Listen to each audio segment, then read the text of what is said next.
About Alan Berg. I appreciate it. Let's see. Let's go to the wild card line. We have time, I think, for one or two more. Eric. Eric is trucking in Indiana. Hey, Eric, welcome to Coast. Rashad. Hey, this is Eric, the mind control guy. How's everybody doing tonight? Hey, Eric. Anyway, the movie that changed my life was the movie Conspiracy Theory with Mel Gibson and Julia Roberts. Yes. And how it changed my life was it started unlocking the sealed vaults in my head to where I ended up getting my memory back about all the horrifying things that happened to me when I was a young soldier in the service. And what I'm referring to is I didn't know it at the time when I was a young soldier until I started getting my memory back years later and met other people that verified and 3 people that remembered me that I was an actual mind control test subject and a project called the Mind Altering Research Study that came after the Central Intelligence Agency's MK Ultra. And the stuff that they did to us made the stuff that happened at Abu Ghraib seem like a day at Disneyland by comparison. In fact, a lot of the tests that we went through, a certain amount of them, a man who opened up to me one day, who was a former Special Forces Ranger, those guys, at least at that time, they did a lot of these tests in Ranger School as part of what they call the fear factor phase, that it's not acknowledged to the public. But that mind-altering research study was basically the tip of the iceberg for many horrifying experiments that they did later on, and unfortunately, a lot of people didn't survive it. Many people ended up in mental institutions or died in testing, and their families are told fairy tales. But that movie, Conspiracy Theory, was the one that completely changed my life, and it affects me still today. Wow. How did you survive? I have no idea. I have no idea how I survived.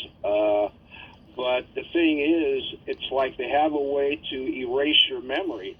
The problem is their stuff doesn't always work as good as it's supposed to. In fact, the mind-altering drug they give you puts you in a sedative state. And a lot of the guys, unfortunately, the stuff didn't work on them, and they came out of their sedative state during a really sadistic test. And I'm sure you've heard the term being scared to death. Well, that's what happened to these guys, and that's why they either ended up brain fried or died in testing, just absolutely petrified of what was going on.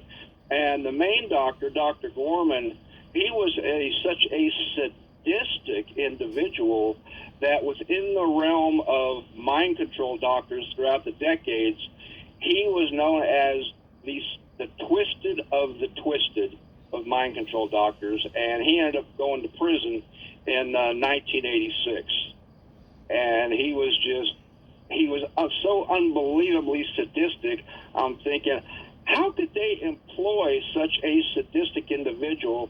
And I don't know if the Congress and the Senate and the people that approved for this testing and this project that went on, I don't really know if they were let in on exactly what was the real horrifying things that were going on.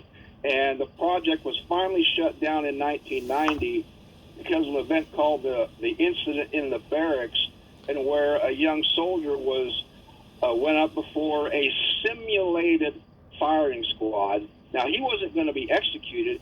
He just thought he was, but he came out of his sedative state, and it just completely scrambled his brain, and he ended up getting a hold of M16 or some kind of semi-automatic rifle and shot up the barracks wherever he was at, and that's when they had to shut down the project. All right, Eric, thank you for the update. Great, always great to hear from you. Conspiracy Theory opened up some memories and perhaps some old wounds as well. Thank you for that. Thank you all